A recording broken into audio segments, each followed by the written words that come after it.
ahora no habíamos mencionado las condiciones de la demanda para explicar los patrones comerciales, pero ahora veremos que pueden tener un rol importante.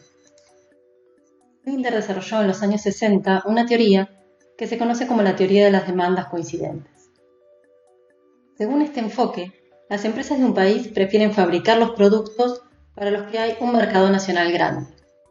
Y este mercado determina el conjunto de productos que esas empresas podrán vender cuando empiecen a exportar. Así, los principales destinos de exportación serán los países que tienen gustos similares a los del propio país.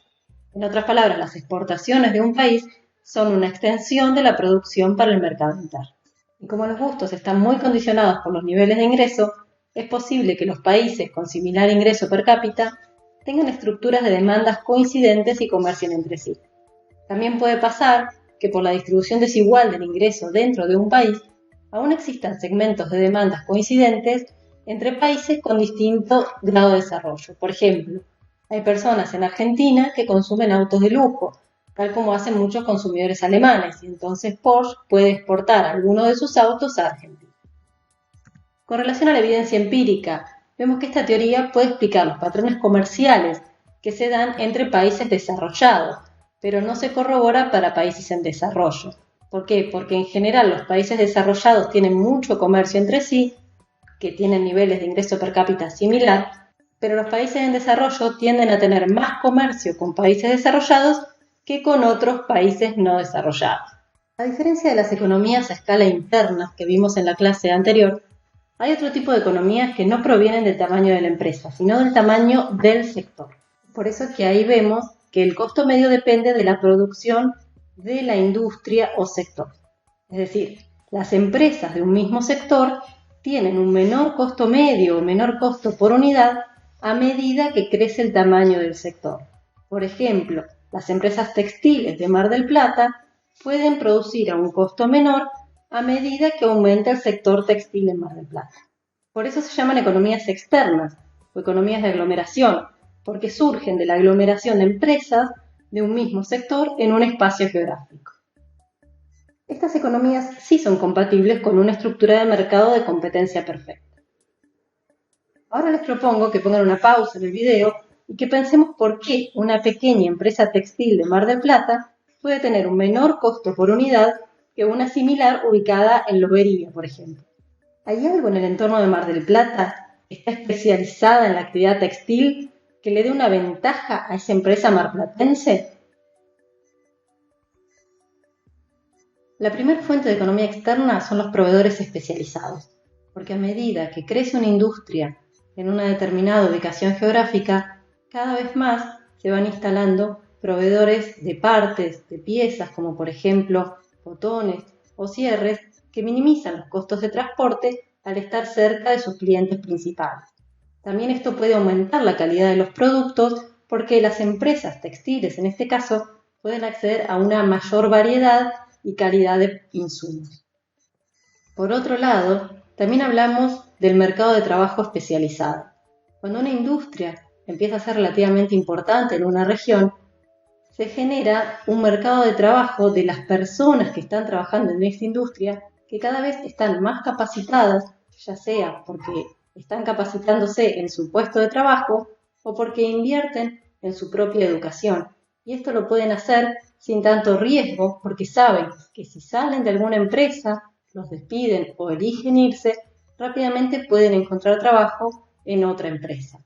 Esto va de la mano con la creación de carreras o con la creación de numerosos cursos que se dan cuando una actividad es importante en una región. Y por último, los spillover tecnológicos o derrames tecnológicos son toda la difusión de conocimientos que por lo general se da de manera informal cuando una industria es importante en una región.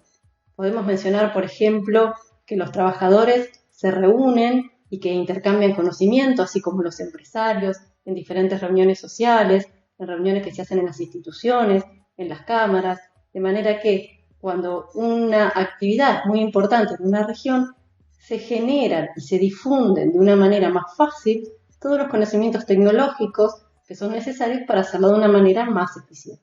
Todos estos factores son los que están atrás del éxito de los distritos industriales italianos o de las políticas que se denominan clúster productivo. Ahora bien, ¿Qué tienen que ver las economías externas de escala con el comercio? Veamos un ejemplo. Acá tenemos dos países o el costo medio de producir el bien X para el país 1 y para el país 2. Vemos que el país 1 es más eficiente para cualquier nivel de producción de la industria, porque puede producir cualquier nivel del bien X con un costo menor que el país 2. De manera que si tuviéramos la demanda mundial de este bien, el país 2 podría abastecerla a ese costo, mientras que el país 1 podría abastecerla a un nivel de costo menor. Pero ¿qué sucede si por algún motivo el país 2 desarrolla antes su industria? De manera que en el momento que estamos analizando, no existe esta industria en el país 1 y sí existe en el país 2. El país 2 puede abastecer la demanda a ese precio, mientras que el país 1 tiene tan pocas empresas en esta industria que nunca llega a desarrollar las economías externas, más allá de que potencialmente podría ser más eficiente que el país 2. Este es un caso donde el comercio puede dejar peor a un país que una situación de autarquía. En otras palabras, cuando las economías externas son importantes, el comercio puede perjudicar a un país, porque imaginémonos que en una situación de autarquía, el país 1 podría al menos abastecer su propia demanda, comenzar a crear esta industria, comenzar a crear proveedores especializados, un mercado de trabajo especializado o spillover tecnológicos, mejorar su eficiencia y eventualmente competir con el país 2. Además, cuando las economías externas son importantes, es muy difícil determinar a priori el patrón comercial, porque como decíamos la clase pasada, pequeñas diferencias iniciales se magnifican. Esto también puede verse en términos dinámicos. Si analizamos no solo la producción de la industria, sino la producción acumulada a través del tiempo en una empresa o una industria, podemos desarrollar lo que se conoce como el argumento de la industria nacional. Acá tenemos dos curvas de aprendizaje del país 1 y del país 2. Esta curva indica el grado en el cual los costos medios disminuyen a medida que el país gana experiencia y mejora su eficiencia a medida que aumenta la producción acumulada en la industria. Y es por eso que se habla de economías de escala dinámicas, porque se generan con el tiempo. En forma similar al ejemplo anterior, vemos que el país 2 enfrenta costos iniciales muy altos, que están dados por el punto 2, y decide no entrar al mercado. La única manera en que puede entrar al mercado es si su gobierno estuviera dispuesto a suministrar protección comercial o subsidios a esa industria durante el periodo de aprendizaje. Vemos que el país 2, si bien es potencialmente más eficiente que el 1, porque puede producir cualquier cantidad a un precio menor, enfrenta costos iniciales muy altos, de manera que si por cualquier contingencia histórica el país 1 hubiera entrado primero a la producción de este bien, podría haber desarrollado con el tiempo las capacidades necesarias para producir.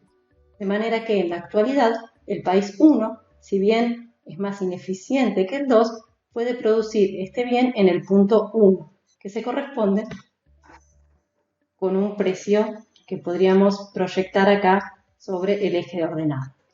Por otro lado, el país 2, si bien es potencialmente más eficiente, tiene que asumir unos costos iniciales tan altos que están dados en este punto 2 que puede decidir no entrar al mercado.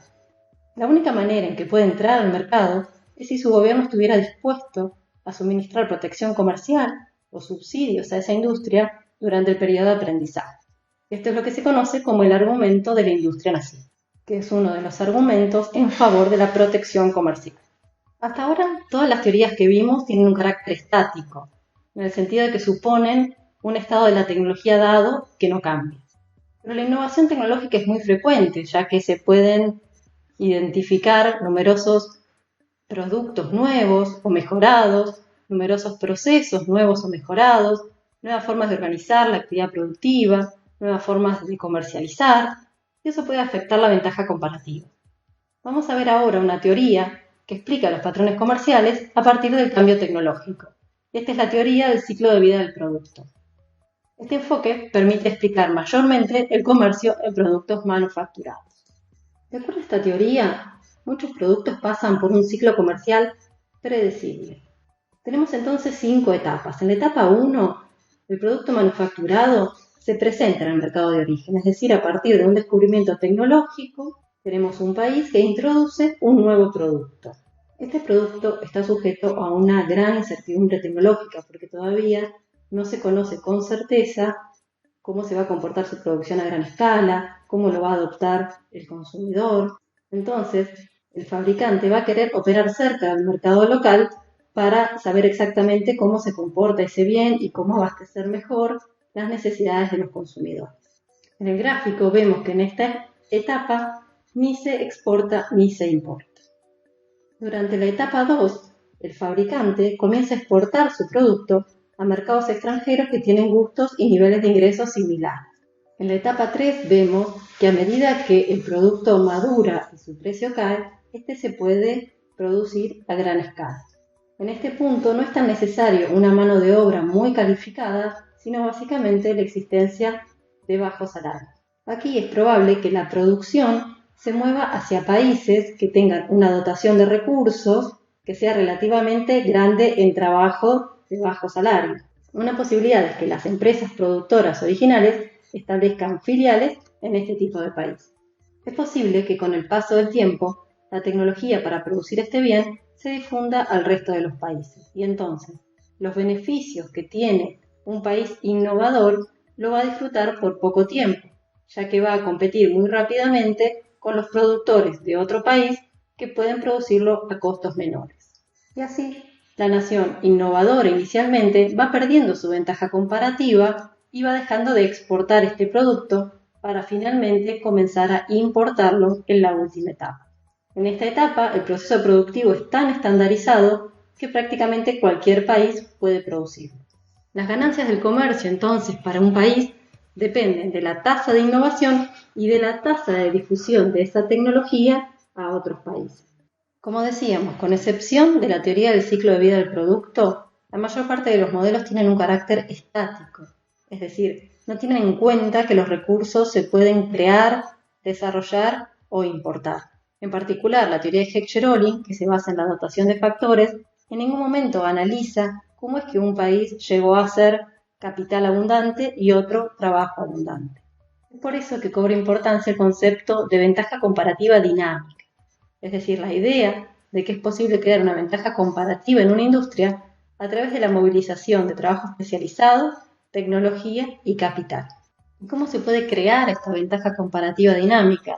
A través de una política industrial, que de nuevo no es una política aplicada al sector manufacturero, sino cualquier política que involucre la participación activa del gobierno en la creación de una ventaja comparativa. Pero les proponemos una nueva actividad para entregar.